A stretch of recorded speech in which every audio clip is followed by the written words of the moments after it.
सिद्धार्थनगर के पर्यटन विकास को नई रफ्तार देने वाली बड़ी खबर कपिलवस्तु से है। केंद्रीय पेट्रोलियम एवं प्राकृतिक गैस मंत्री हरदीप सिंह पुरी ने शुक्रवार को 1 अगस्त को कपिलवस्तु स्तूप पर लाइट एंड साउंड शो और विपासना पार्क का उद्घाटन किया। इस मौके पर सांसद जगदम्बिका पाल, कपिलवस्तु विधायक श्याम धनी राही, भाजपा जिलाध्यक्ष दीपक मौर्य, सिद्धार्थ विश्वविद्यालय की कुलपति प्रोफेसर कविता सार, मुख्य विकास अधिकारी बलराम सिंह समेत तमाम अधिकारी और जनप्रतिनिधि मौजूद रहे।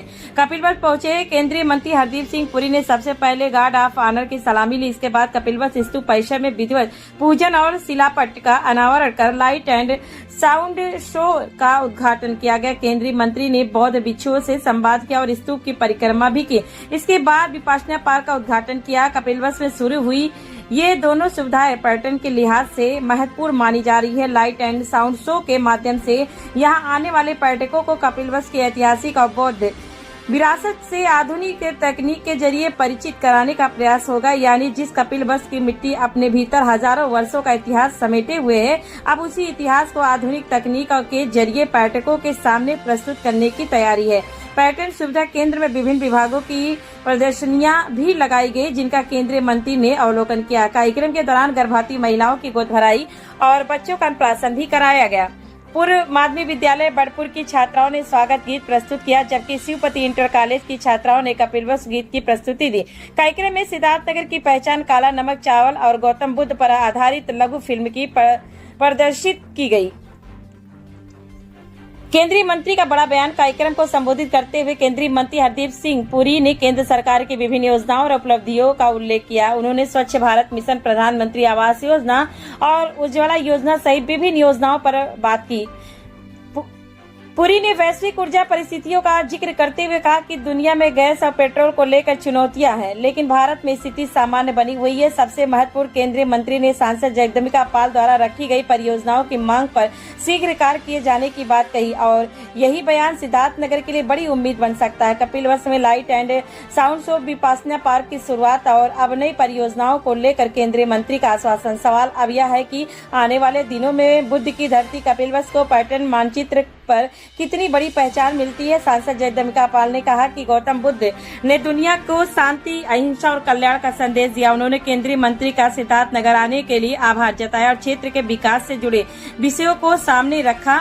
विधायक श्याम धनी राही ने कहा कि कपिलवस्तु स्तूप पर लाइट एंड साउंड शो और विपासना पार्क की शुरुआत से जनपद के विकास को नई दिशा मिलेगी। भाजपा जिलाध्यक्ष दीपक मौर्य ने भी दोनों परियोजनाओं को जिले के विकास और पर्यटन की दृष्टि से महत्वपूर्ण बताया। बुद्ध की विरासत है और अब पर्यटन को आधुनिक पहचान देने की कोशिश भी है। लाइट एंड साउंड शो और विपासना पार्क की शुरुआत के साथ सिद्धार्थनगर में बौद्ध पर्यटन को नई गति मिलने की उम्मीद है। अब निगाहें इस बात पर होंगी कि कपिलवस्तु की इस विरासत को राष्ट्रीय और अंतर्राष्ट्रीय पर्यटन मानचित्र पर और मजबूत पहचान दिलाने को दिशा अगला कदम क्या होता है। देखिए, ऐसे कैबिनेट कई फैसले लेते हैं, पर कल एक जो सबसे महत्वपूर्ण, मैं कहता हूं कि एक तरीके से ट्रांसफॉर्मेशनल, क्रांतिकारी जो निर्णय लिया गया है कि एक्सप्लोरेशन और प्रोडक्शन सेक्टर के लिए मंत्रिमंडल ने 84,000 करोड़ का एक योजना अप्रूव की है। इसके तहत 4 साल में data collection, deep water drilling और इंफ्रास्ट्रक्चर बनाने में होगा। देखिए, ये हमारी जो अर्थव्यवस्था बड़ी तेज़ी से चल रही है, हमारी जो एनर्जी कंजम्पशन है, अगर ग्लोबल एवरेज देखें तो उससे 3 गुना ज़्यादा है, पर हम अभी भी कच्चा तेल और प्राकृतिक गैस इंपोर्ट कर रहे हैं। कच्चा तेल या क्रूड ऑयल कोई 85% जो हम इस्तेमाल करते हैं, दिन में हम 5.6 मिलियन बैरल्स इस्तेमाल करते हैं और प्राकृतिक गैस हम 50% इंपोर्ट करते हैं। तो हमारा इंपोर्ट बिल इस समय करीब $150 बिलियन के करीब है। वो प्राइस पे डिपेंड करता है, क्या इंटरनेशनल प्राइस है। कल जब मैं कैबिनेट के सामने ये प्रस्ताव रख रहा था तो हमारी कैलकुलेशन थी 144 बिलियन पर ईयर।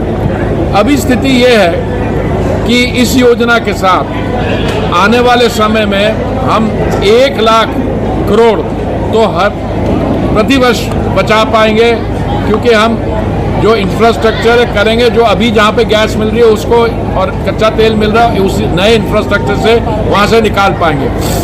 पर देखिए, गयाना एक देश है जहाँ पे